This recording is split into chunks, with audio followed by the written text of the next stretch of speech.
ለምን አምላኬ አለ? አምላክ አይደል እሱ? ለምን አምላኬ ይላል? በለበሰው ስጋ። ምክንያቱም በስጋ አለው አባ ማዛ ክርስቶስ እየተባለ ይለፈልፋል ምድረ ጳጳስ ዝም ብሎ የሚቀባጥረው። በስጋ ቃል አልክ ታዲያ አምላኬ ማለት ምን አመጣው?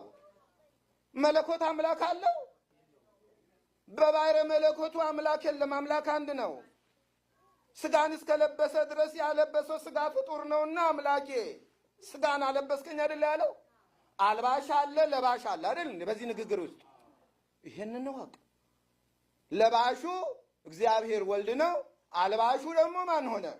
እግዚአብሔር ያ ማለት ነው። በእግዚአብሔርነት ሁኔታ ሁሉም በሶስቱም አንዱ አካል ለባሽ ሲሆን ሶስቱም አካላት አልባሽም ይሆናሉ አይደል? ገብቷቸዋል ይሄ ነገር?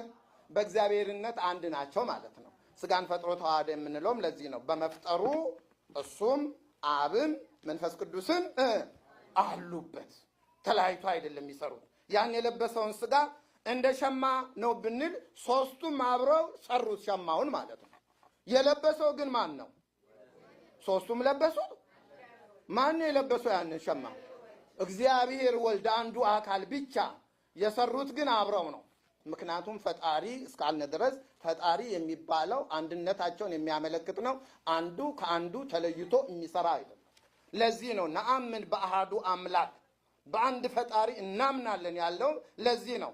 በመፍጠር በማዳን በመግደል ይህን በመሳሰለው ሁሉ አንድ ናቸው። አንዱ ከአንዱ ተለይቶ አይሰራም።